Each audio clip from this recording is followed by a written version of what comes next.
Okay, everyone, we'll be starting the session. So I request our Professor Nagesh C. Kamath from the Department of Mechanical Engineering, Canara Engineering College, to welcome the speaker and the audience for this session. Okay, over to Nagesh C. Kamath, sir. Thank you, Naveen sir. Am I audible, sir? Yes. Once again, thank you, Naveen sir. It gives me immense pleasure to introduce our expert for this session 2 of day 2, modeling and simulation of metal additive manufacturing processes. I welcome you, Dr. Srikanth Bonta, who will be our expert for this session. And I'm also very grateful and feeling extremely privileged to just present his profile before you. Dr. Srikanth Bonta is currently an associate professor in the Mechanical Engineering Department at NITK Surathkal. Before joining NITK in June 2013, he worked as an assistant professor at Indian Institute of Technology, Patna from 2011 to 2013, and also at Temple University, Philadelphia, USA from 2009 to 2011. Before beginning his academic career, he spent more than 3 years in industry at Kennametal in Pittsburgh, USA, where he led the product development projects as well as conducted research in the area of metal cutting. Dr. Bonta's current research interests include mechanics and materials issues in additive manufacturing and laser processing of materials. For his experience and research contributions, Dr. Bonta was invited to serve on the International Scientific Committee of the 11th International Academy for Production Engineering for the Conference on Modeling of Machining Operations. He is also a recipient of the 2010 Outstanding Young Manufacturing Engineer Award from the Society of Manufacturing Engineers, and also a recipient of the 2009 Young Leader Professional Development Award from the Minerals, Metals and Materials Society, and in 2009 American Society for Metals. He got the award. He got the recognition as the best visiting lecturer. He was also selected to represent the TMS in Emerging Leaders Alliance Capstone Training Program at Denver, Colorado in November 2010. It's indeed a very good opportunity for us to interact with him and get some inputs on modeling and simulation of metal additive manufacturing processes. I'm also pleased to share with you that he holds 3 patents and has published several articles in top-ranking journals and international conference proceedings. We are indeed very fortunate to have Dr. Srikanth Bonta, and I would like now to hand over to Dr. Bonta for the session. Over to you, sir. Thank you, Professor Kamath. Thank you very much for the kind introduction. I hope all of you are able to hear me. Yes, sir. Yes, sir. Yes, sir. Yes, sir. Yeah. Thank you. So I'll begin sharing my screen, my presentation.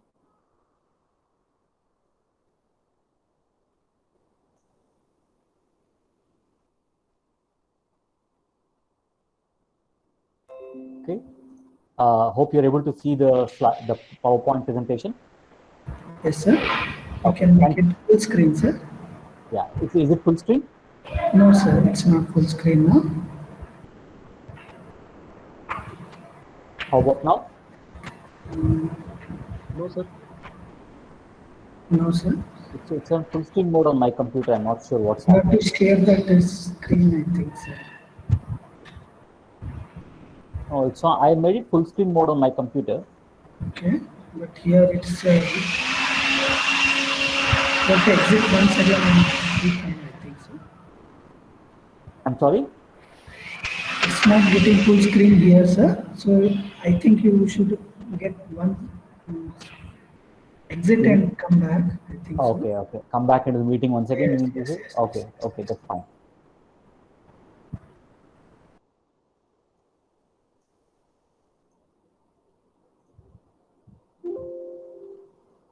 Is the full screen now visible? So your screen is visible, but it's not showing the slide screen, sir. Means It's not showing the slide screen. slideshow you have to begin there.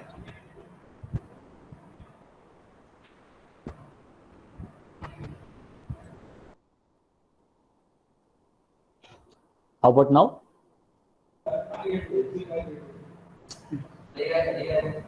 Right?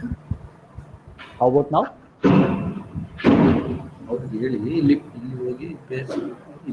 full screen Sir, there a small option is there, no, sir.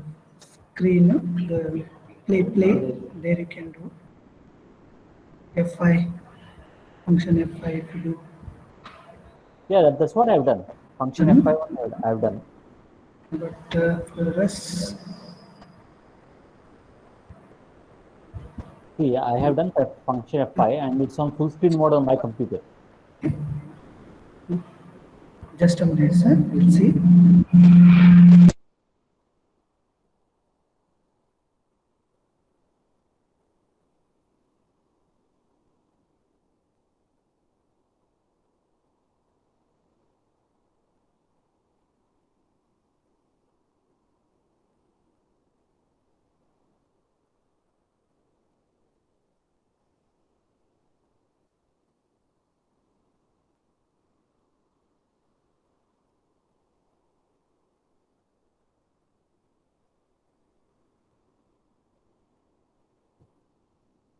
Okay, sir. Your screen is visible. You can go for slideshows. Okay. So, good morning, everyone. Apologize for the small delay here due to the technical issues. I thank the organizers of Canara Engineering College for giving me this opportunity to share my work. I in particular thank Dr. Naveen Kalal. So the content, my talk today is titled as Modeling and Simulation of Metal Additive Manufacturing Process. And these are the sources for the present content of my presentation. The outline would be as follows. First, I'll briefly talk about metal AM because I saw the schedule and I saw the previous speaker was also talking about metal AM process. So I'll only briefly talk about metal AM process. Then I'm going to classify them. And then I will in particular focus on two different classes of laser additive manufacturing process, metal AM process that uses laser as a heat source. Then I'll discuss about the complexity of this laser additive manufacturing, or LAM we call. Then highlight the need, what is the need for computational modeling of these processes, followed by discussion on the challenges in computationally modeling this process. Then I'll present some analytical modeling, then thermomechanical FEM finite element modeling of these processes. And towards the end of the presentation, I'm going to show some case studies that will illustrate how computational modeling was used to understand this metal AM process, and I'll summarize my presentation. So, as you are aware, metal additive manufacturing is also similar to the regular AM process in a way that you start with 3D CAD model, slice it into 2D cross-sectional layers, and then use a high-density heat source such as a laser or an electron beam to melt the feedstock. The feedstock can be a powder or wire in a layer by layer fashion to form the final object. So here you can see that you have the 2D cross-sectional layers and using an electron gun and the wire as a feedstock, and you are essentially adding the material layer by layer. Now, metal AM process have evolved in the last few decades. Okay, the last two and a half decades they evolved, and they are primarily used for the fabrication of complex parts. Okay, in a fast, flexible, and automatic manner. The biggest advantage of metal AM process, and in general any AM process, is the non-necessity of any tooling, that is any dies or Sir, Dr. Srikanth, sir, sorry to interrupt. The slides are not progressing, sir. It's not progressing. It's in the first slide only. I am. You mean the title slide? Title slide only. But here I don't know what's happening. Here I'm on slide number 4. There bottom, there one slide screen. There next to percentage, there one is now. There next to percentage, there one slide screen is there. No? There you click, sir. Bottom next to percentage of screen. Yeah. Full screen. Yeah, next here, sir. This side, left side. You come. Left. Ah, yes, that one. You click. Yeah, it's there. So is it now on slide number 4? Now it is on slide number 4, but not a your full screen is visible, sir. Means your Windows full screen is visible. No, are you able to see the PPT or the computer screen? Computer screen we are able to see, sir. Not able to see the PPT. PPT with computer screen we are able to see, sir. We are able to see the PPT with the content slides on this side, right? It's Not also single slide. Okay, let me try to convert to PDF. Just give me 1 minute. I'll convert to PDF yes, and try to share. yes. Just give me 1 minute, please.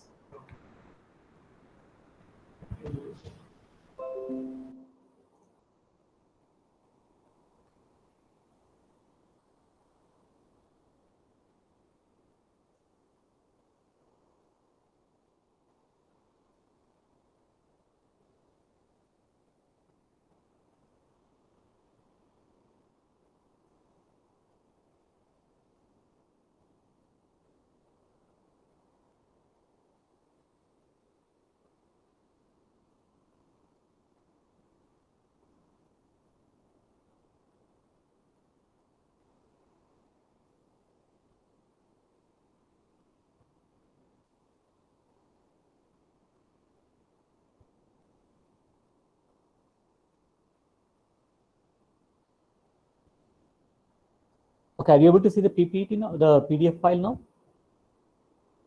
Yes, sir. Is it full screen? Your Windows screen is there, sir. Windows screen. Control L you do, sir. It will come. Yes, sir. It's better. Okay, that's fine. Correct. Okay, Thank you. Yeah, no problem. You're welcome. Sorry for the technical glitches here. So again, I'll just start from the introduction to Metal AM. So as I've just discussed, in Metal AM, you start with a 3D CAD model and use a high energy density heat source, the laser and electron beam, to melt the feedstock, which can be in the form of wire or powder, to build the object layer by layer. Okay. Essentially, Metal AM process were developed from rapid prototyping process, and the first Metal AM process was developed in the year 1994. Okay. Now, after the development, several processes have been developed at several locations across the world, and in 2009, ASTM formed a committee in general to classify the various additive manufacturing processes. And according to this ASTM standard F2792, Metal AM processes are classified under 2 categories. One is called the directed energy deposition process, and the second is called the powder bed fusion or powder bed based process. These 2 are the leading Metal AM process. Okay, I'm going to discuss more about this as we go further. And now there have been constant improvements and in the Metal AM process in terms of more heat sources coming into picture, feedstock, as well as you also now have solid state Metal AM process. So a recent classification also classifies Metal AM process on the basis of the feedstock and on the basis of the heat source. So on the basis of feedstock, you have powder based process, wire based process, and on the basis of heat source, you have either laser or electron beam based process, or you have arc based process, and then you have solid state process such as friction freeform fabrication or ultrasonic consolidation. So again, this classification is constantly evolving because of the newer processes that have been developed for the metal processing metallic materials. If you look at the metal additive manufacturing process, as I said, the 2 categories, the leading are powder bed fusion and directed energy deposition. Under powder bed fusion, you have a laser-based process, which is also referred to as selective laser melting, and an electron beam based process, which is referred to as electron beam melting. And in the directed energy deposition process, you have a laser-based process, which is known as laser metal deposition. So if you see the market share among all the Metal AM process, the selective laser melting or the laser-based powder bed fusion process, it has the highest market share of about 72%. And this is from the Wohlers report, which is one of the most comprehensive report published every year in the area of additive manufacturing. So, and then the second highest market share is for the directed energy deposition process based on laser. Okay. So this presentation, I will focus primarily on 2 categories. One is the laser-based powder bed fusion process, which is also referred to as selective laser melting or direct metal laser sintering. And the second one is laser directed energy deposition process, which is also known as laser metal deposition or direct metal deposition. Why am I particularly picking these 2 processes is that Both the processes, they have the maximum market share among all the metal ion processes. They use a high energy density heat source, a laser in both the cases. There is localized melting, and then there is microstructural evolution upon solidification. So just to explain these two processes, in the laser directed energy deposition process, you have a high power laser beam that is focused onto a metallic substrate. So when you focus a high power laser beam onto a metallic substrate, essentially what happens is that you are going to we're going to create a molten pool, and then we are going to inject streams of metallic powder into this molten pool. By translating the substrate in the X and Y direction, or the deposition head in the X and Y directions, you can build one row or track of material. And by translating the substrate in the positive Z direction, that is, I'm sorry, let me take my statement back. By incrementing the laser beam and the focusing lens assembly in the positive Z direction, you add the next layer of material. So to add one layer of material, you either translate the substrate or the deposition head in X and Y directions. To add the next layer of material, you increment the focusing lens and the laser beam assembly in the positive Z direction. So in this way, you build a part line by line and layer by layer. Now, this process generally occurs in a atmosphere of inert atmosphere to prevent oxidation or degradation of the metal. Okay. So here essentially you have the capability of 5 axes. Okay. So the next category of process is known as laser powder bed fusion process or selective laser melting process. Here you have a build platform. Okay. So you have a build platform, and you place a substrate on top of the build platform, and then when you are able to deposit, you lower the build platform equal to the thickness of a layer, and then you raise the powder dispenser platform, spread thin fine metallic powder layer across on the substrate using a roller or a recoater, and then use a laser to scan the powder selectively across the regions of the bed, and hence the name comes selective laser melting. You're not scanning all the powder particles. That is, you're not processing all the powder particles at once. You are selectively scanning some powder particles along the bed, and this is defined based on the tool path that is generated from the CAD file of the object. Okay. So once you deposit one layer, you again lower the build platform, raise the powder dispenser platform, spread the next layer of powder, and then scan using the laser beam. In this way, you build the part line by line and layer by layer. Here, in this process is carried out in an environment of either argon or nitrogen. So before I go into the modeling aspects of these processes, I wanted to highlight some important characteristics of this process that will enable us to understand the complexity as well as the key differences between these two techniques. So here I am comparing the characteristic, the laser directed energy deposition process and the laser powder bed fusion process.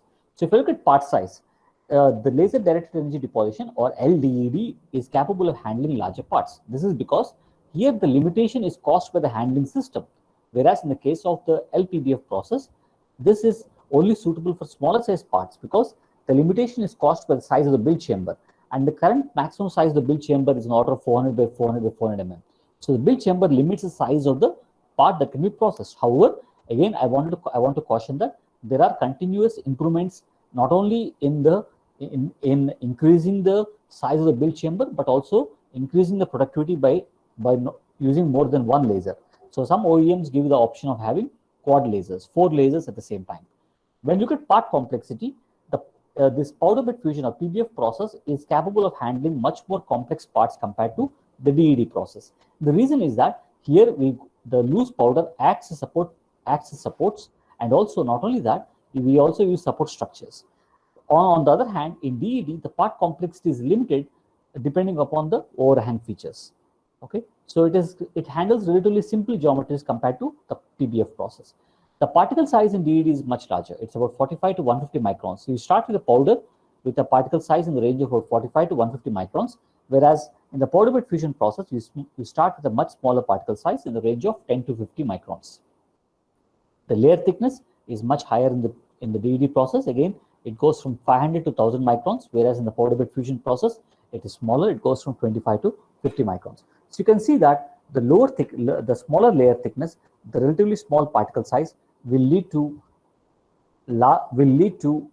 much better feature resolution. Now, coming to capability of processing multi-materials, this is where the PBF process are limited because you have to build on a flat preform. Whereas in the case of DED process, you can build on an existing 3D surface or 3D part. And also not only that, since you are supplying the powder from you are feeding the powders from different powder hoppers, you can feed different powders from each powder hopper and also program the feed rate. So the DED process is capable of producing functionally graded structures, whereas this capability is limited for the PBF process. Again, as I said, the DED process is capable of building parts on 3D surfaces, whereas the PBF limits, it can only build on flat surface or flat preforms. The beam spot size in the case of DED is much larger. It's 0.5 to 4 mm, whereas in the case of PBF, it's smaller, 50 to 200 microns.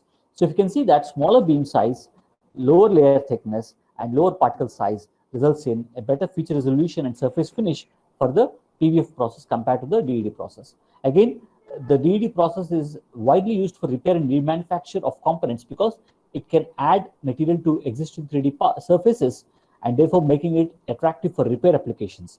Whereas SLM, you have to start with a flat freeform, therefore it is limited in the repair and remanufacturing applications.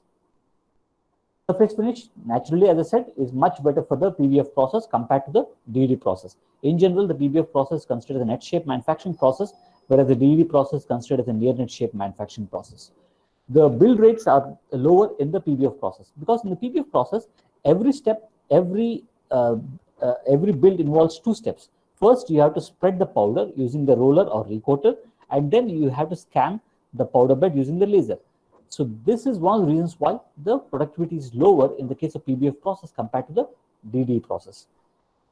And then the scan speeds are much faster in the PBF process. They can go as high up to 1000 mm per second, whereas they go the maximum scan speeds in the PBF process, the DED process is only 50 mm per second, because here you are essentially moving at the substrate or the deposition head, whereas here the laser beam is controlled by the galvanometers. Residual stresses are high in both the process because of this constant heating and cooling of the material that happens during subsequent deposition. Okay, so you have high residual stress in both the process. The accuracy of deposition is much better in the PBF compared to DED because of lower particle size, lower layer thickness, finer spot size. The design freedom again is higher in PBF because of the ability to use support structures and the loose support acting as support.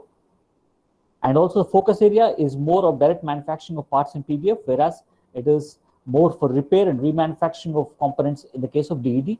And the number of installed systems, this data is quite old, it's from 2013, but just wanted to give a flavor.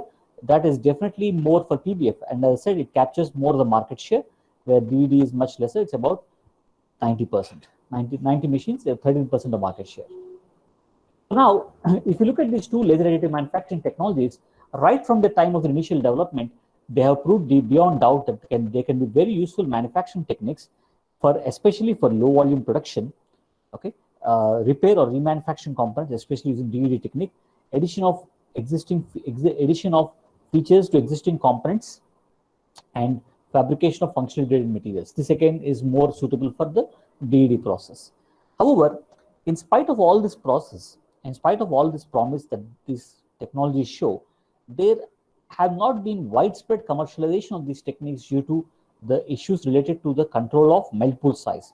A consistent melt pool size is required for consistency in build conditions, and the size of the melt pool will determine the feature resolution that you can obtain from the laser-based additive manufacturing process. The second obstacle is the control of residual stress. So you're going to have residual stress in this process due to the repeated heating and cooling, as well as the differential expansion and contraction.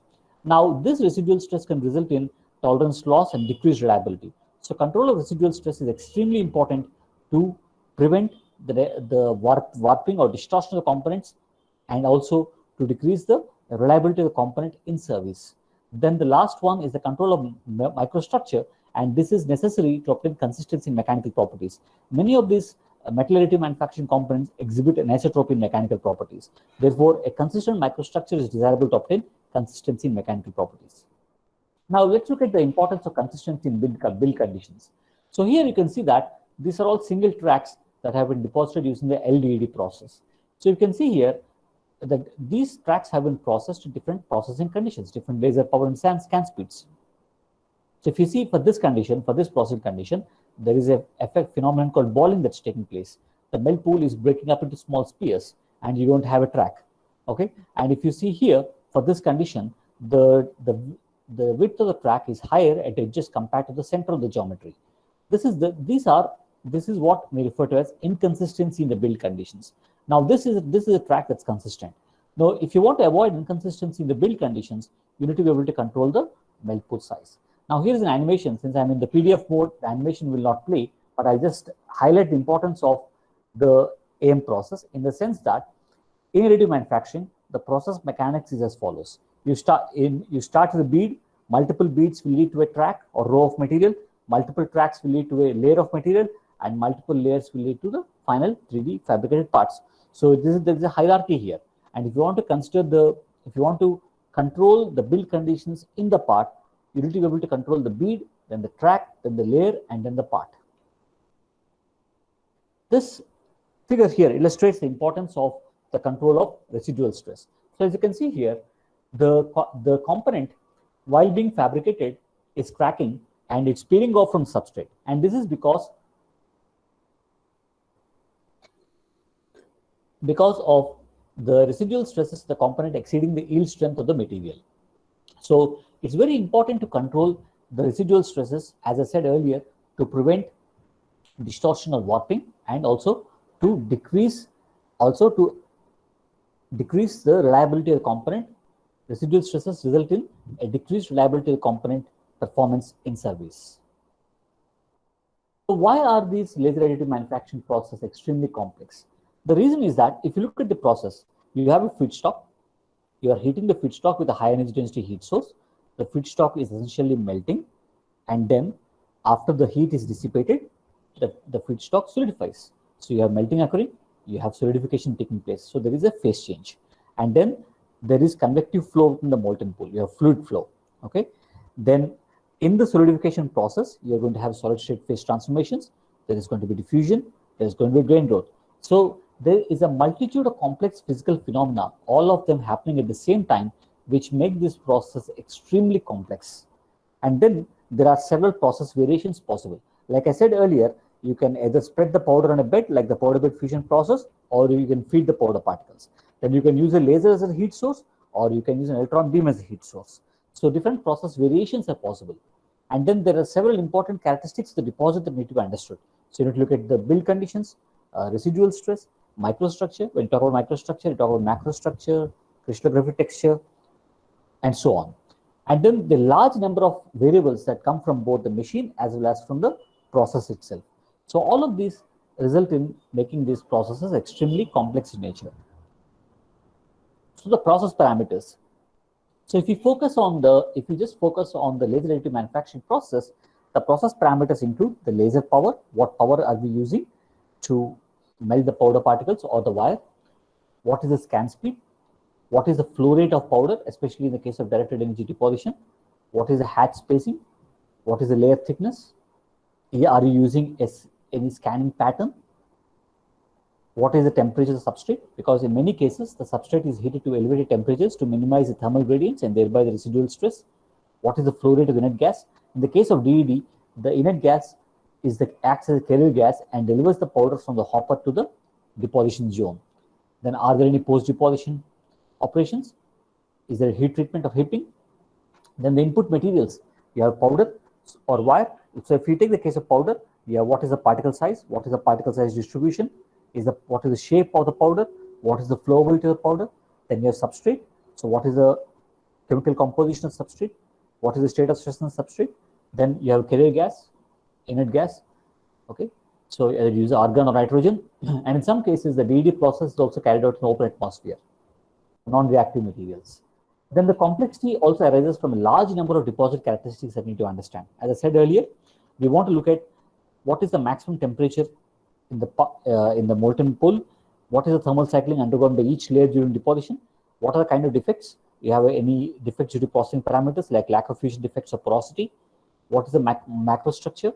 What is the microstructure? The crystallographic texture. Is there any influence of texture on the anisotropy of mechanical properties? What is the chemical composition? Is there any non-homogeneity of chemical composition? And what are the structural chemical gradients? So if you take all these inputs and outputs and assemble them in the form of a flow chart, you can see that these are the inputs. So you have the input coming from the heat source, the input coming from powder or the wire, and the input coming from the substrate. So here, in the case of the heat source, if you use a laser, what is the power? What is the spot size? What is the angle of incidence? What is the is it a CO2 laser or Nd:YAG laser? So what is the laser beam wavelength? Because that will affect the absorptivity of the laser by the powder particles. What is the travel speed? What is this pattern, scan pattern? Is there any time difference between scans? And then if you come to powder particles, again, I have discussed all of this. In addition to what I've discussed earlier, what is the absorptivity of the powder by the laser beam? Is the powder fresh or is it recycled? Okay. And then when you come to substrate, in addition to the material of substrate and the geometry, what is the temperature of substrate? Because that will decide the magnitude of thermal gradients and thereby the magnitude of residual stresses. And in the deposition zone, you have addition of powder. You can look at metal additive manufacturing process as a multi-pass welding. Okay, so essentially you are going to add powder. So you are building the part layer by layer. Then you have dynamics in the melt pool. You are going to have fluid flow, convective flow in the molten pool due to Buoyancy or Marangoni effect and so on. Then there's going to be interaction between the feedstock and the energy source. If it's powder, so you're going to have an interaction between the powder and the energy source. There's going to be melting and solidification. There's a phase change. And finally, there is going to be stress evolution because of the temperature effects.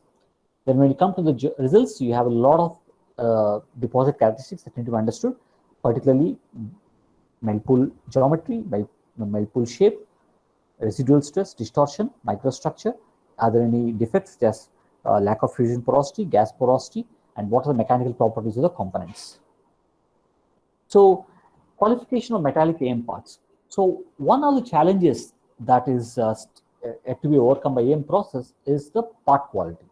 Now, if you could compare additive manufacturing conventional process, additive manufacturing has not yet established standards for qualification and certification, and this is because of the complex combinations of machines, materials, and process and techniques that you see in the metal AM process. Because of the lack of a reliable database, this will greatly reduce the confidence of the OEM to adapt this additive manufacturing process in critical industries. Okay, and further, if you look at the AM process, this complexity also can come from the multiple length and time scales that are prevalent throughout the building process. I'm going to discuss about this multiple length and time scales very shortly. So therefore there is a need for computational modeling. And what is the need for the computational modeling of this LAM process? Now, traditional approach for part qualification is rooted or involves expensive and time-consuming experimentation. This experimentation to develop a reliable database or for optimization of process parameters will take maybe years to complete, as well as it costs a significant amount of money, millions of dollars. And further, as we have seen in AMs, several different combinations are possible in terms of processes, machines, and materials, which will further complicate the qualification procedure.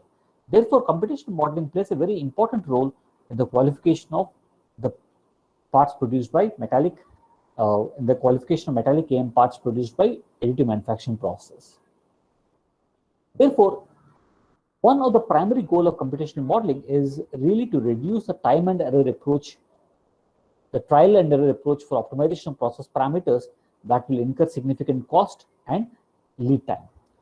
And also, carrying out computational modeling will help us to understand better the build conditions, how to control residual stress, and how to obtain consistency in mechanical properties to control a microstructure. So modeling and simulation of LAM process can help in understanding the process physics and thereby produce parts with minimum variation in the build conditions, minimal residual stress, and consistency in mechanical properties. A number of times, modeling will give us valuable insights into the process physics, and it will also enable us to obtain magnitude of parameters such as cooling rates and thermal gradients, which are difficult to measure experimentally.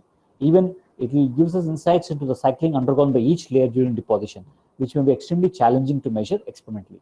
Therefore, in summary, we can use modeling and simulation as a facilitating tool to understand the effect of process variables on the quality of the deposit and thereby alleviate the need for extensive experimentation.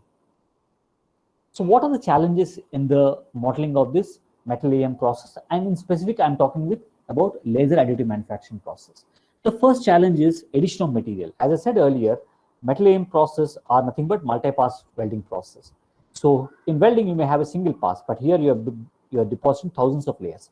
So how do you account for the addition of material? That's the first challenge.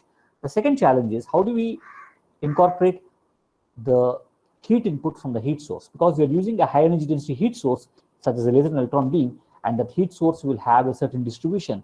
And so how do we incorporate the heat flux from the heat source into the model? The next challenge is how do we accurately account for the losses that occur during the building process? So the energy from the heat source is dissipated by different mechanisms of heat transfer, such as conduction, convection, radiation, evaporation. So how do you accurately account for these thermal losses during the building process? Now, in metallic AM, the temperature is responsible for the evolution of the thermal stresses, which are also referred to as residual stresses. And these residual stresses can result in plastic deformation. So how do we accurately account for the elastoplastic stresses and strains? Now, in order to predict the residual stress, we need to carry out a thermomechanical simulation. So we need to carry out a simulation that involves solving both thermal and structural analysis equations. So how do we couple the thermomechanical behavior in a manageable way? Then the next challenge is whenever you process a material, the material is being heated from room temperature to a melting temperature, and then it solidifies. So we need to account for the properties of the material, particularly the thermophysical properties such as density, specific thermal conductivity, and other mechanical properties such as yield strength, cohesion, thermal expansion, and all, right from room temperature up to melting. Then, as I said earlier, you have multitude of complex physical phenomena all interacting at the same time, which further increase the complexity of this metallic AM process. And these involve heat transfer, fluid flow, melting, solidification, solid state phase transformations, grain growth, and so on. So again, one of the challenges in metal AM is the multiple length and time scales that are involved in the building process. So what do you mean by this? So let's look at the AM process, particularly the DED process. As I said, the powder particles are in the size range of 50 to 150 microns. If you look at the laser beam, it has a spot size of about 0.5 to 4 mm. So you are seeing difference in the length scale between the powder particles and the laser beam. Then the dimensions of workpiece are anyway in the order of few cubic centimeters, cubic meters. So you can clearly see a difference in the length scale. Now, if you come to time scale, the particle melting will occur in a microsecond. A single scan will take a few seconds, and the build times can be anywhere from a few hours to several weeks. So you can see again the difference in the time. So the process involves multiple length and time scales, and this complicates the modeling procedures. So for example, if you want to build something 100 mm in height, it's a very small build, okay, with a 20 micron layer thickness. So the number of layers is about 5,000, and the number of computational time steps required are about 7.2 times 10 raised to 9. And the simulation estimated time is several days with GPU machines. So you can see that the simulation of a very small build requires several days with high power GPU machines. So one of the main challenges associated with the modeling of this LAM process is being able to complete the simulations in a useful time frame. See, why are we doing the simulations? We are doing the simulations to understand the process physics and also to optimize the processing parameters.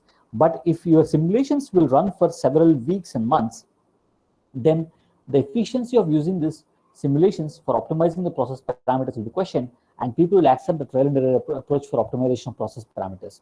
Therefore, simulations are really going to be useful if you can complete all the simulations in a reasonable time frame, even before the first part is deposited.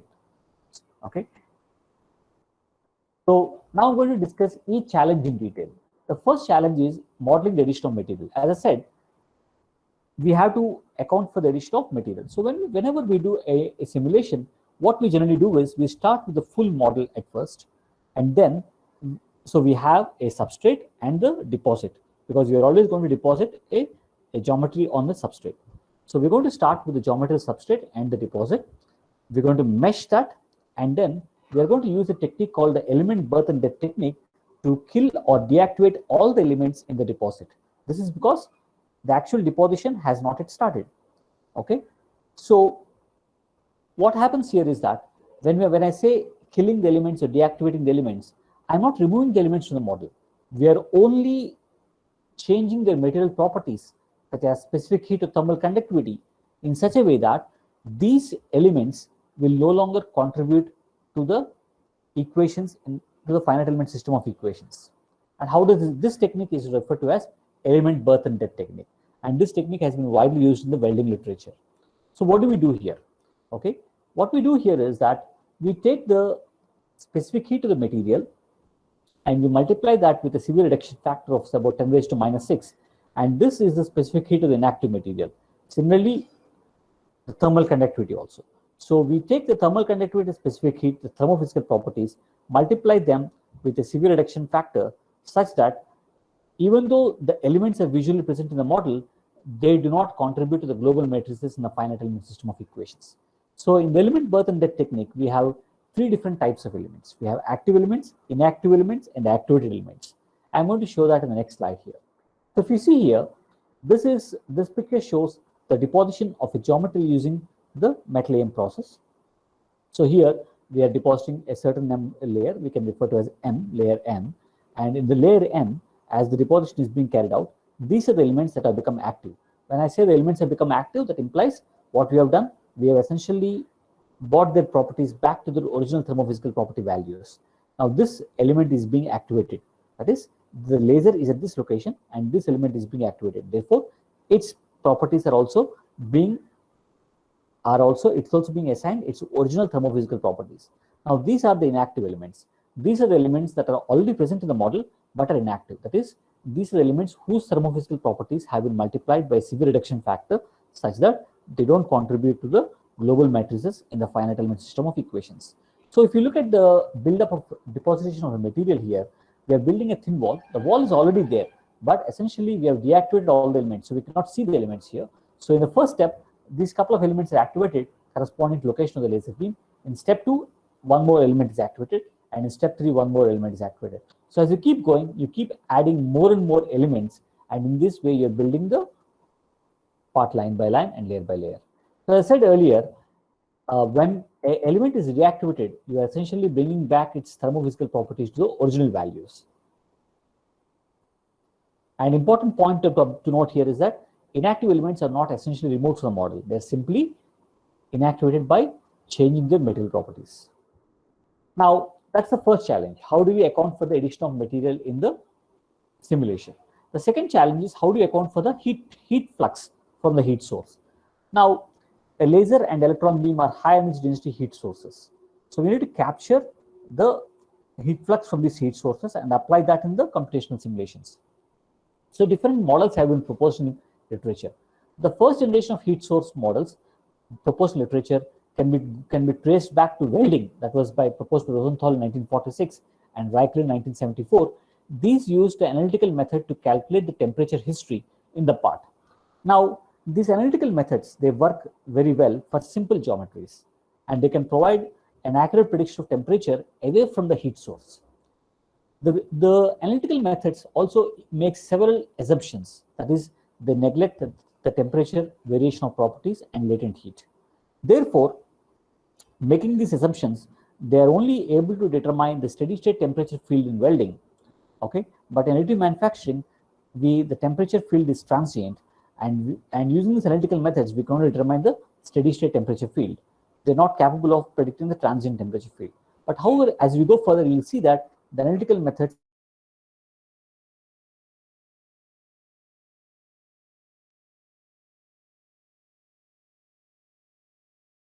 generation heat source models used a distributed heat source. Okay, so you have a 2D distributed heat source for low power density and 3D heat flux for high power density heat sources. These second generation heat source models are widely used in AM process and to capture the heat from either the laser or the electron beam. Among the second generation heat source models, the most widely used is the 2D Gaussian distributed surface heat flux model. Now, the equation that's used to describe the Gaussian heat flux model is that F is the applied heat flux, alpha is the absorption coefficient of the material, that is the fraction of the laser power absorbed by the material, Q is the laser power that's being actually applied, R is the spot size of the laser beam. X and Y are variables which specify the distance from the center of the laser beam. So you can clearly see here that you have different equations for the 2D Gaussian distribution of surface heat flux itself. Okay, so different shapes of Gaussian distributions are used, and also you have different equations for the flat top versus a Gaussian distribution. Then you have volumetric 3D heat flux, which also considers optical penetration depth, and this is mostly widely used for electron beam where the penetration depth is larger compared to laser. One of the important challenges in carrying out simulations is being able to determine the value of alpha. Alpha is the laser absorption coefficient, and it will depend upon several parameters like the material. So, for example, if you take two materials like aluminum and titanium, aluminum is highly reflective, and therefore it reflects most of the laser energy, and hence absorption coefficient will be much lower. Alpha also depends on several other parameters such as surface toughness, the presence of oxide films on the surface, the temperature, what is the wavelength of the laser beam. So, laser beams of higher wavelength will have lower absorptivity. The angle of incidence, the interaction time, the density of powder particles, the powder size, particle size and distribution, the laser spot size and profile. Now, I've discussed about first and second generation heat source models. So, in addition to these first and second generation, we also have other heat source models that incorporate fluid dynamics effects in the molten pool.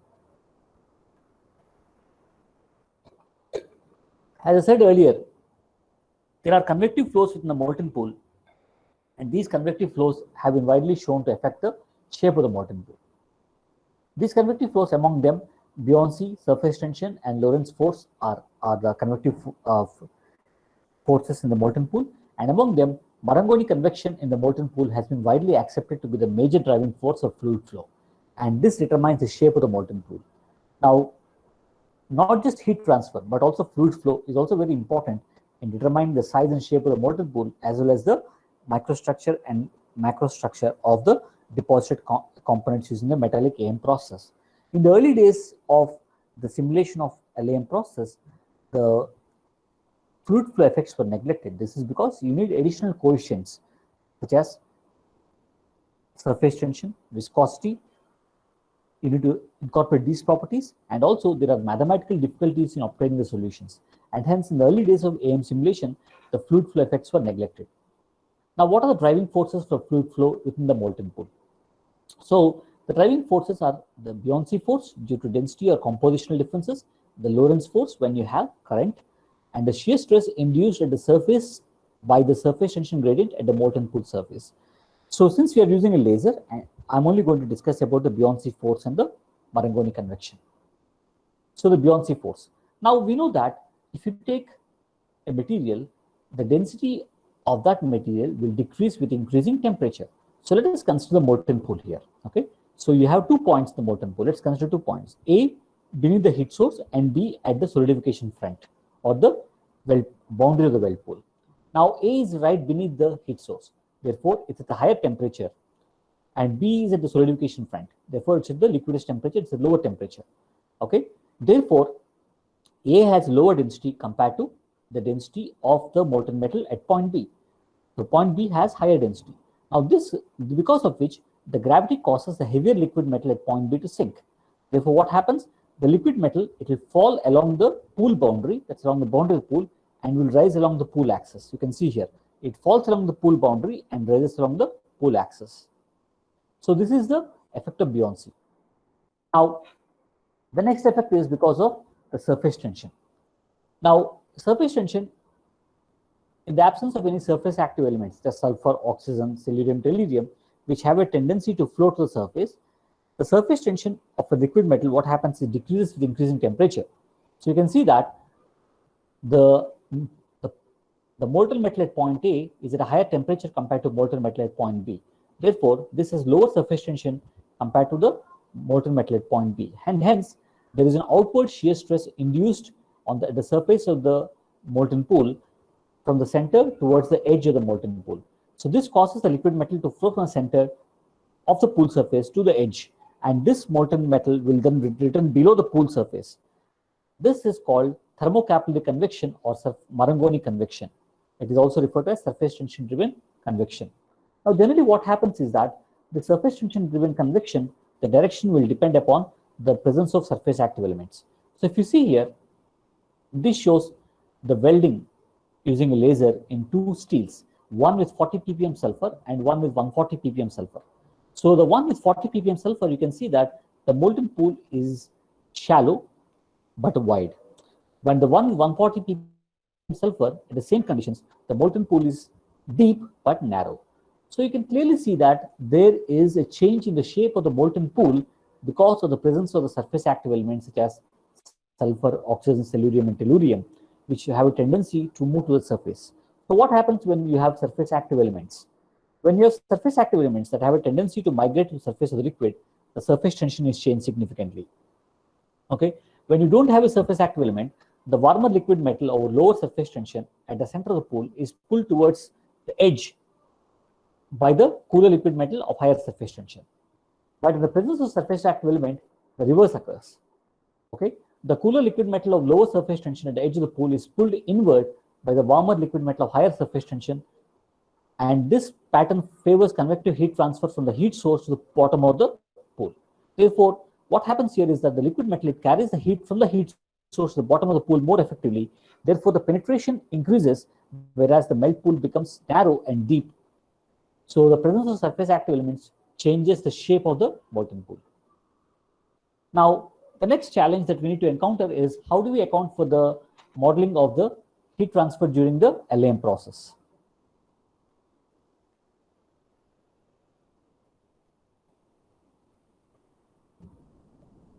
So, as I said, in the laser additive manufacturing process, we use a high energy density heat source to selectively melt the feedstock and then build the part line by line, layer by layer.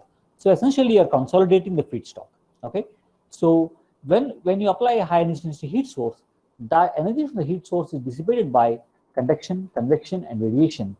Okay. So we can use an energy balance equation to represent this. So here you can see that QL is the heat from the heat source.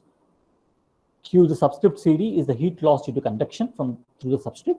QCV is the heat loss due to convection, and QR is the heat loss due to radiation.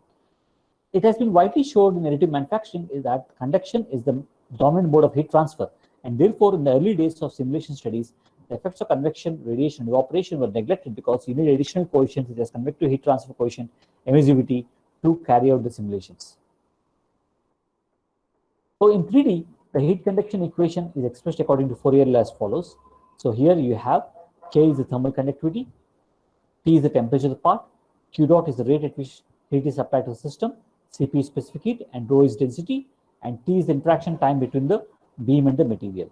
Now we know that there's going to be phase transformation first from solid to liquid and then from liquid back to solid. Therefore, you need to take the latent heat due to phase transformation, and then for that we use enthalpy change dH equal to Cp dt.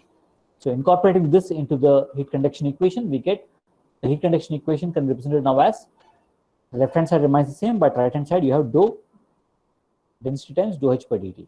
The initial conditions are the substrate can be at room temperature, ambient temperature, or it can be at an elevated temperature. So that we define using T naught. So when you're accounting for heat losses by convection and radiation, the boundary conditions on the free surface of the part can be defined as follows.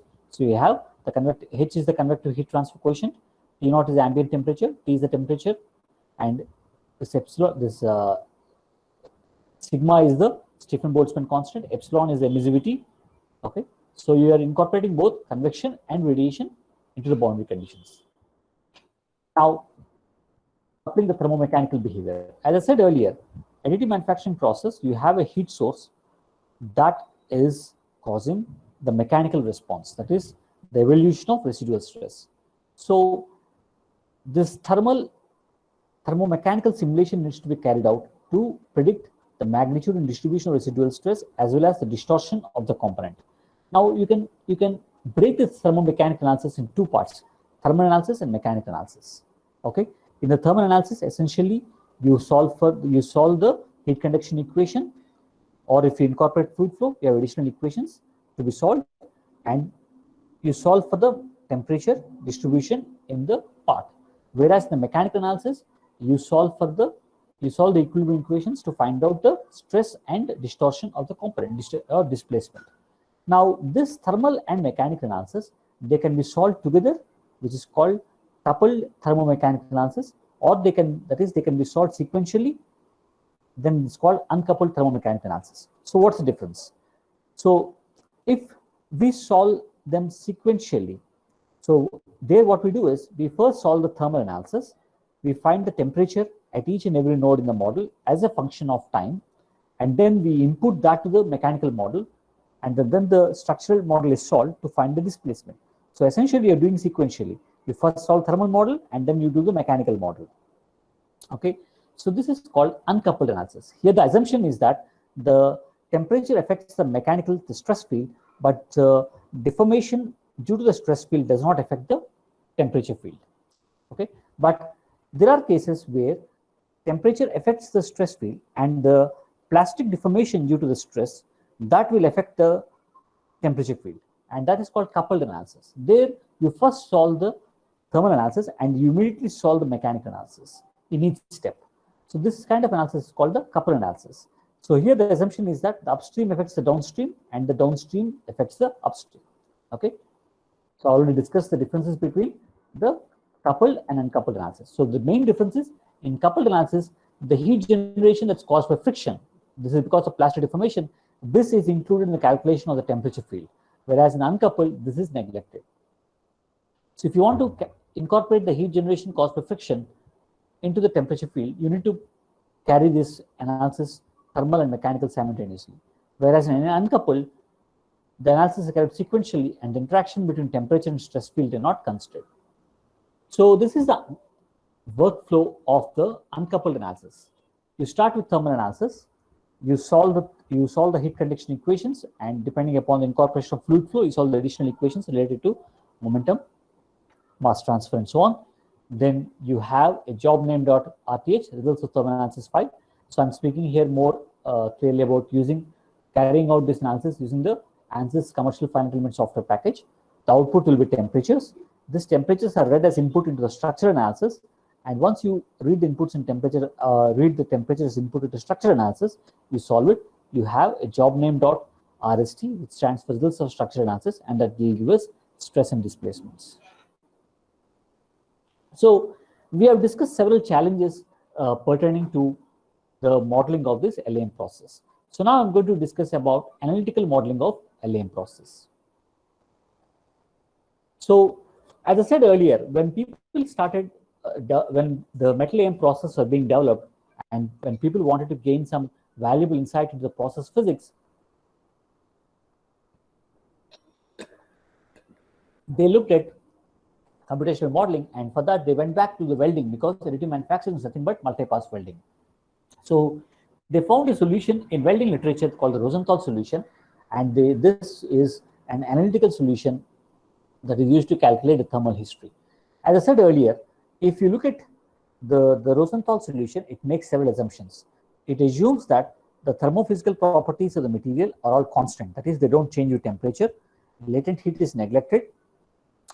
Then it assumes infinite or semi-infinite geometries, that is, the length, the height of the wall are such that the melt pool is away from the boundaries. So the melt pool is not influenced by the effects of the free edges. Okay. Then the rate of heat input is constant. The rate of movement of heat source is constant, and this process occurs as quasi-stationary conditions. That is, if an observer is traveling the heat source, he will not notice any change in temperature, and therefore we can assume steady state conditions.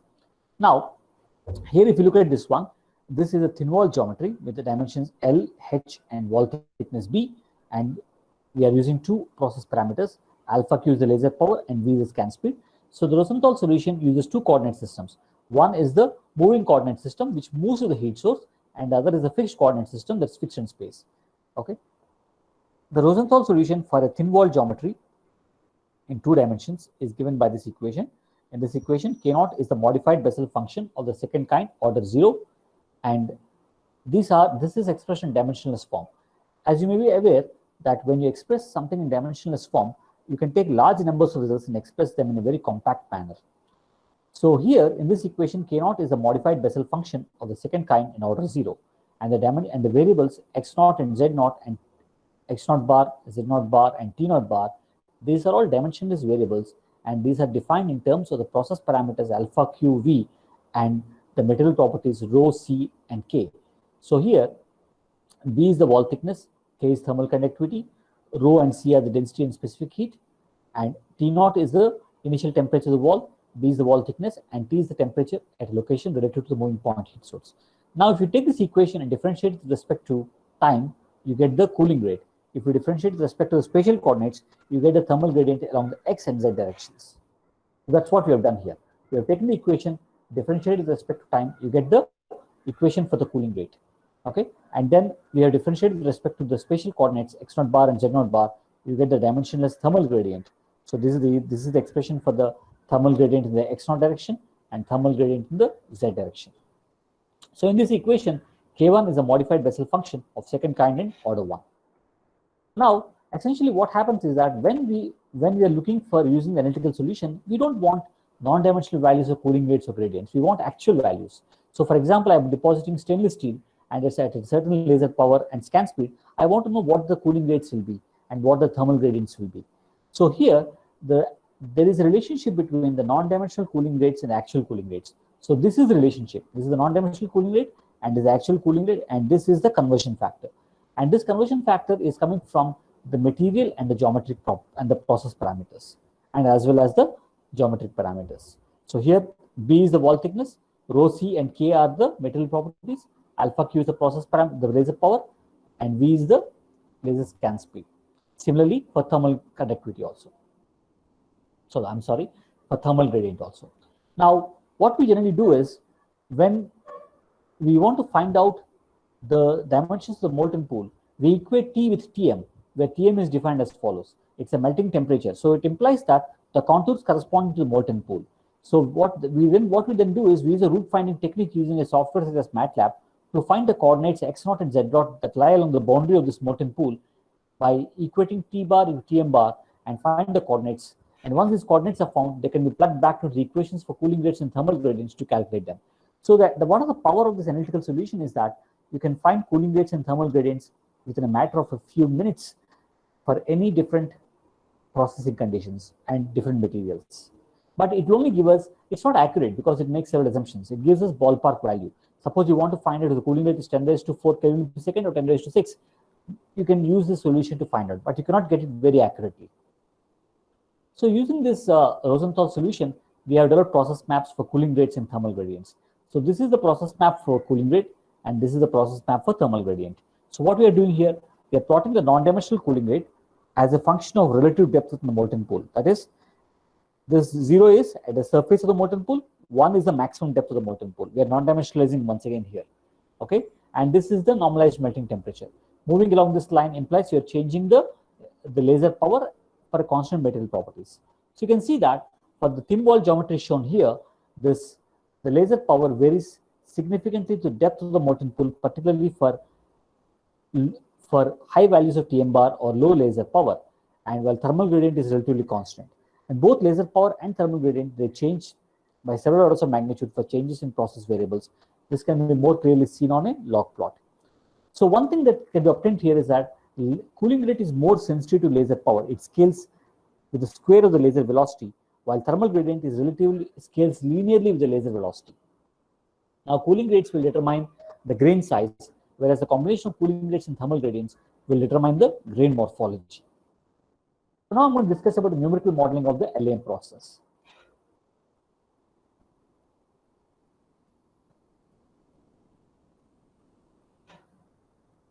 So as I said earlier, when you talk about the numerical modeling of the LAM process, we do a thermomechanical analysis. So in each analysis, be it thermal or mechanical analysis, you have 3 stages: pre-processing, processing or solution, and post-processing. Okay, the finite element analysis is divided into 3 stages. So in the pre-processing, you give all the inputs. In the post-processing, you solve the equations, and in the solution stage, you solve the equations, and the post-processing, you get the output. So what do you do in the thermal analysis? You first define the geometry, which is you can build in the software, or you can import it as an STL file. We then define the material properties, such as conductivity, density, specific heat, latent heat, and the convective heat transfer coefficient and emissivity. Then we define the boundary conditions, convection and radiation boundary conditions. We define the initial temperature, we define the mesh, we carried a convergence study, and then we define the heat flux as a load. Then in the thermal analysis stage, the heat conduction equations are solved, and the output is the temperature or the thermal field. So here, the degree of freedom will be temperature. Now, when you go to the mechanical analysis, when you do an uncoupled analysis, we first change the element type from a thermal element to a structural element. That is, the degrees of freedom of this element is going to be displacement, whereas the degrees of freedom in the case of thermal element will be temperature. Here we again input properties such as density, Young's modulus, Poisson's ratio, thermal expansion coefficient, yield strength, and a hardening model to predict the nonlinear deformation of the material beyond the yield point. Then we apply the boundary conditions, loads. The load is the temperature field from the thermal analysis, and then we solve the equilibrium equations to obtain the stress and distortion. So the inputs in the pre-processing stage are part geometry, material properties, meshing, initial conditions, boundary conditions, and the loads. And the material properties, as I already discussed, I will not go in detail. In the thermal analysis, these are thermophysical properties, and in structural analysis, you use properties as density, elastic modulus, a coefficient thermal expansion, yield strength, and hardening model. One important aspect is you incorporate the effect of phase change by modifying the value of specific heat at the melting temperature. Now, one of the most important aspects of simulation is the quality of the mesh and the size of the mesh. We know that this affects the computational efficiency of a simulation. Therefore, the more the number of elements, the larger is the computational time. That's well known in the area of finite element analysis.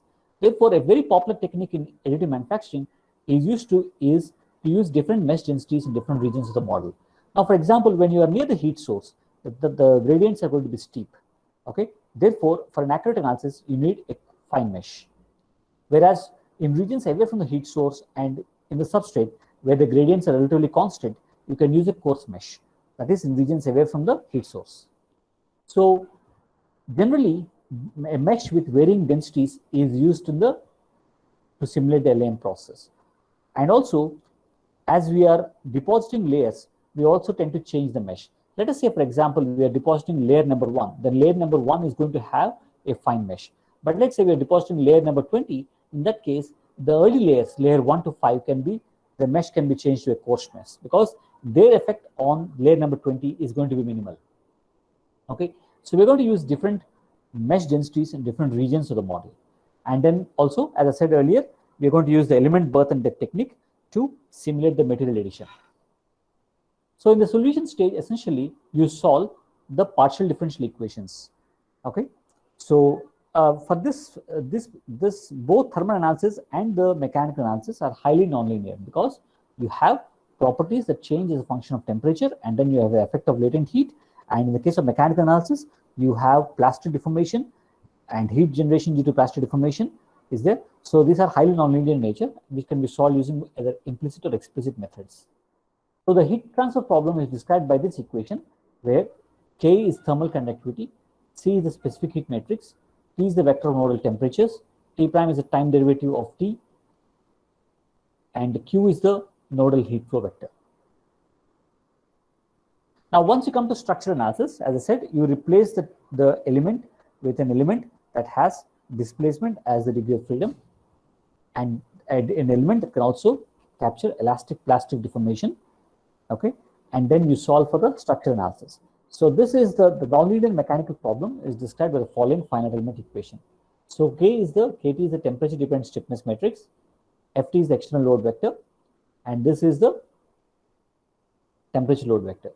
So in the structural analysis, what we do is we are going to read the temperature from thermal analysis as a load. Therefore, we have this temperature load vector. Okay, so you're going to take the temperature as a function of time at each and every node and read that into structural analysis till it reaches the ambient temperature. This shows, I'm sorry that I'm not able to play the animation here because it's in PDF format, but the animation shows the building of a thin wall geometry, which is single track multi-layer. That is, you have one track and one row on each layer and multiple layers. Okay, so this is using the element birth and death technique. So this is the actual thin wall. But when you use the element birth and death technique, you assume that all the elements are deactivated in the deposit, and then you keep adding the material. Similarly, for the plate, here you have multi-track and multi-layer depositories. You have more than one row in each layer, and you have multiple layers. And when you go to the post-processing stage, you can get the following data from the finite element simulations. You can obtain information regarding the shape and size, the dimensions of the molten pool, the shape, the temperature distribution, the maximum temperature undergone by each layer, cooling rates, thermal gradients, and the residual stress.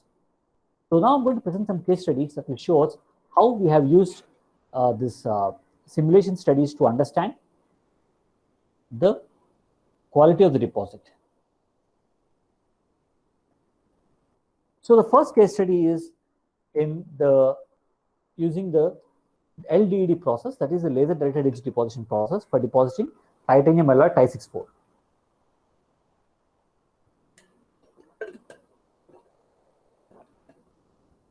So here we are trying to study the effect of process parameters on key deposit characteristics in laser depositor Ti64.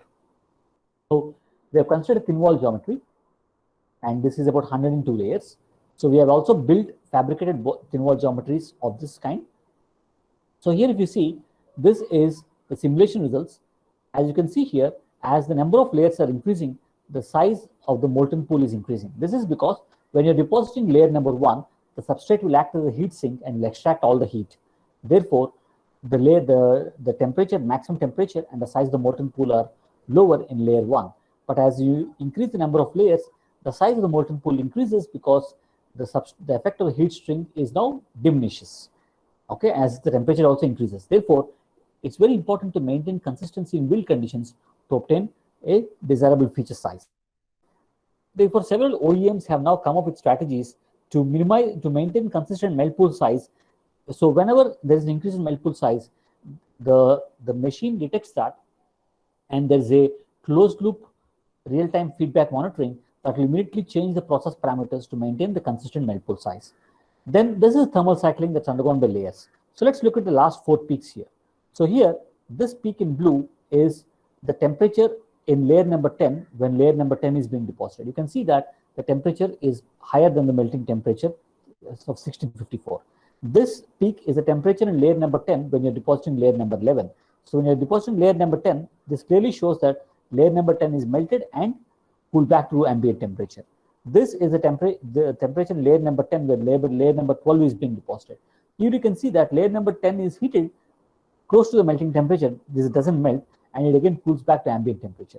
This is the temperature in layer number 13 when layer number 10 is being deposited. You can see that layer number 10 is again heated up. So you can see that when you're depositing subsequent layers, the initial layers are heated and cooled, and this thermal cycling results in the evolution of residual stress. So here what we have done is we also gone for residual stress studies. This is a thin wall fabricated. You can see that the build conditions were inconsistent, and this resulted in a geometry different from what we actually wanted to build. We wanted to build a rectangular geometry, but we got this geometry because of the inconsistency in the build conditions. So what we have done here is that we have built these walls at different processing conditions, and we have carried out simulation. This is about 102 layers. We have carried out simulation of 102 layers, and we extracted our simulation values from the residual stress values from the simulation at a certain point where we measured residual stress using X-ray diffraction technique.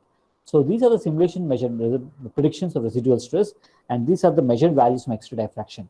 You can clearly see that the results from the finite element simulations are in decent agreement in trends with that from the measured values. The sign of the residual stress is the same, and the magnitude also is very close in some cases. Okay, so this shows that the capability of the simulation to predict both the magnitude and distribution of residual stresses in this components deposited by LAM process. Now, the next step is we're going to look at the microstructure.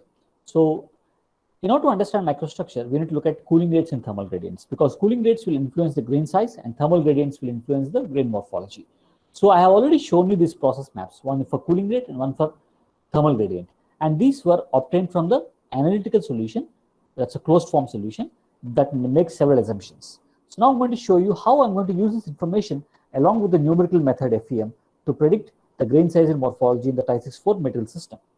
So here, once you obtain the cooling rate and thermal gradient, you can define a new quantity called solidification velocity R. Okay, it is the ratio of cooling rate to thermal gradient.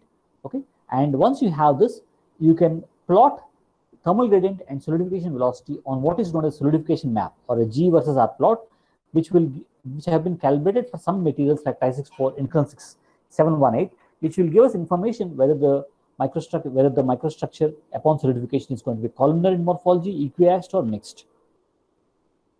Now, how do you obtain the actual cooling rates from the non-dimensional ones? We obtain the actual cooling rates from the non-dimensional ones by using thermophysical properties of the material at their liquidation temperature. So before I show the predictions, I just wanted to give you an insight into what I mean by equiaxed and columnar. So here you can see that this is cast microstructure of Ti64. This you can see spherical grains. This is what we refer to as equiaxed. And this is microstructure predicted by using Spiller automated solidification modeling, CA modeling. This was done by one of my colleagues. This is what we call equiaxed microstructure. And this is the microstructure obtained from the laser deposition process. You have long elongated grains. These are referred to as columnar grains. And this is done by my colleague. This is the CA modeling prediction of microstructure. So as I said earlier, we are comparing the finite element modeling results versus analytical results versus experimental results. So this is for a thin wall. And here what we are showing is for a range of process parameters and velocity, what is the solidification, what is the morphology of the solidification microstructure. So the finite element results clearly are showing that if you look at here, we are plotting G on the y-axis and R solidification velocity on the x-axis. So this is called a G versus R plot. Here it bounds the regions of fully columnar, mixed, and equiaxed.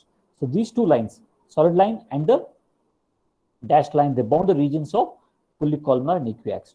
So our results are showing that for these process parameters considered, we are going to obtain a columnar morphology. The Rosenthal solution, in spite of making several assumptions, also predicts a fully columnar morphology through the depth of the deposit. This is the surface and this is the bottom of the deposit. This is the direction of increasing Z. The experimental results also show a fully columnar morphology. So why are we getting columnar morphology? Because of the directional heat transfer. The heat is being extracted by substrate. There's a directional flow, and this is causing the columnar morphology. The next one, we went for a high power laser, as a 14 kilowatt laser. And this was work done at Penn State University by Coburn et al. In 2003. And they showed that this is a mixed morphology. That is, you have equiaxed at the surface and long columnar grains at the bottom. So we have also gone for 5 kilowatts to 30 kilowatts. That's from 5,000 watt to 30,000 watt. And here you can see that the FEM results are showing a mixed morphology through the depth of the deposit. You have an equiaxed surface and columnar at the bottom. The Rosenthal results are also predicting the same. And these are in agreement with that obtained from the finite element results. So you can clearly see that the Rosenthal solution, in spite of making several assumptions, is giving some valuable insights into the magnitude of cooling rates and thermal gradients that can be obtained from this process. And please remember that once you have the Rosenthal solution, you can obtain the information in a matter of few minutes to hours compared to FEM simulations that can take a few days and actual experimentations that can be time consuming. The next study I'm going to show is the prediction of residual stress in laser deposited iron 7180. So what we have done is we have compared our predictions with that obtained from literature. Okay, so in a work in literature published in 2017, this is for Inconel 718 material. They have taken a substrate and they have built a thin layer of thin wall for 10 layers. So we have also done the same thing. This is our current work, a single track with 10 layers. Okay, so this is the Inconel 718 material, and this publication is from Mukherjee et al. In 2017. So here we are comparing the residual stress predictions from our work and from their work. So here you can see that we have used the same intervals for the contour bar for it to have an apples to apples comparison. From here you can see that the residual stress, the trends in residual stress predictions from our work are very close to that published by Mukherjee et al., except for the fact that the actual value is slightly different, because in our case we neglected fluid flow to reduce the complexity of the model, whereas they have incorporated fluid flow, and this could be the reason for the slight variation in the magnitude of residual stress at different regions of the build. Because when you incorporate fluid flow, the maximum temperature molten pool prediction is lower, and that will result in lower cooling rates. Similarly, this is the residual stress along the laser travel direction. The previous slide was along the residual stress along the build direction, that is in the positive Z direction. The next study I'm going to show is the prediction of residual stresses in laser deposited H13 tool steel on copper substrate. So what we have done is we have compared the results with the published by Tushar et al. 2017. So here, what they've done is they have carried out deposition of H13 tool steel on a copper substrate. So we have also carried out the simulation of a copper substrate and H13 tool steel, and they've used two different scanning strategies. The one is called unidirectional, where you go from left to right. You stop the laser beam here, there's a dwell time. You come back again to left and go to the right once again. So here you have a dwell time. The next scanning strategy is go from left to right. This is called alternative scanning strategy. Go from left to right and then back from right to left. So they deposited 4 layers of this material on copper. So this is the prediction of temperature from their work, and this is our prediction of temperature from our work. You can see that temperature as a function of time, our results are very similar to what has been published for both for the substrate, layer 1 as well as layer 4.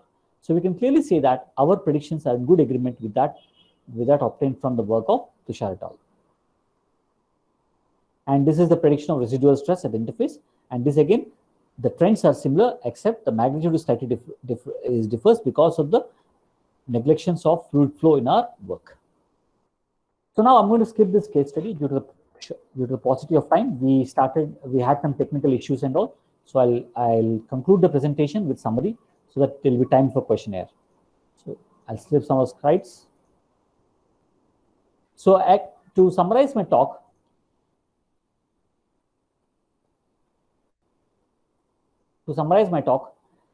this laser additive manufacturing process, they're under consideration for aerospace components because of the increases in efficiency and flexibility they offer compared to conventional manufacturing process.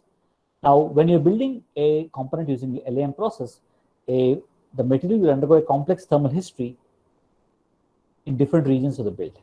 This thermal history will result in residual stress accumulation, and this is responsible for the cracking or distortion of the deposit.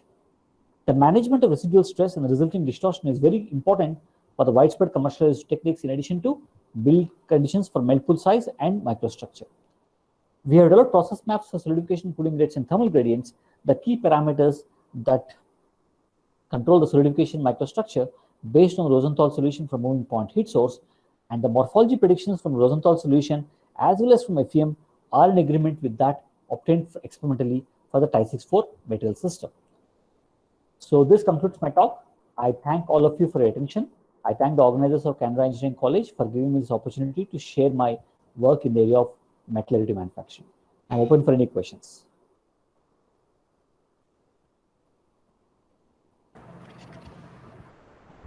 Thank you, Dr. Srikanth sir.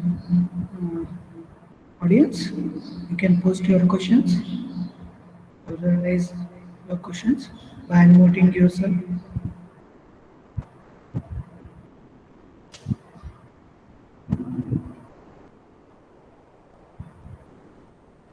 Okay.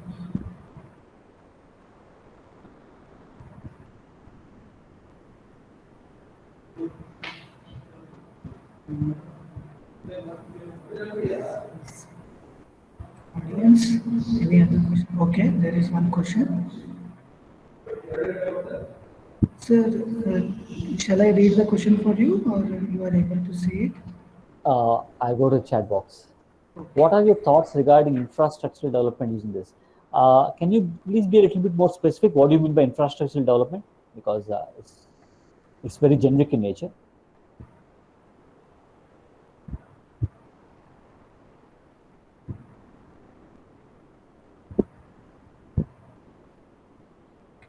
See, at this time, people have been using 3D printing technologies to fabricate structures and all.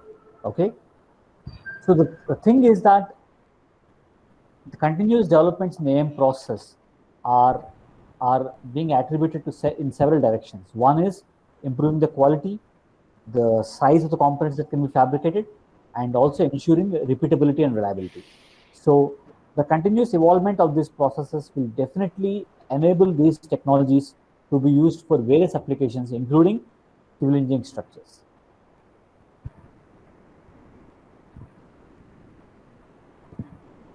Okay, hope you have got answer. Yes, they are acknowledging the answer. Any more questions?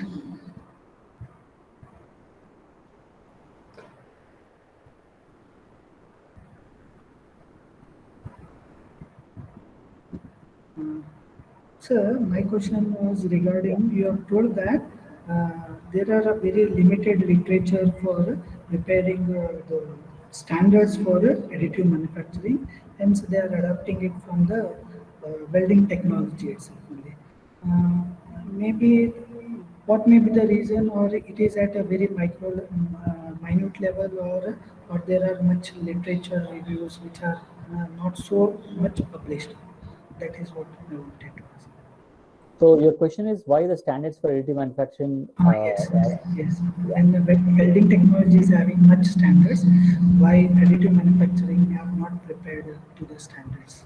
See, one thing you have to understand is welding has been there for probably for a long time compared to AM. Metal AM process really started in the middle 90s. The first metal AM process came in 1994, and that was the powder bed fusion process. And the DED process was first commercialized in 1998, called LENS. So you can see that this process are only a couple of decades old, about 20 or 25 years old now. So the work is ongoing to produce standards for certification and qualification of these components and all. But you have to understand that compared to the conventional process, the technology is still immature. So the work is currently ongoing. Okay, sir. Thank you, sir. Any more questions? Yeah, that's what I think. One more question has come up here. I want to know about various standards. Yeah, the standards are under development. The work is ongoing. As I said earlier, compared to conventional process, AM process are relatively mature. When I mean to say in terms of the knowledge and all. So work is ongoing to develop standards for qualification, certification of components produced by this metallic AM process.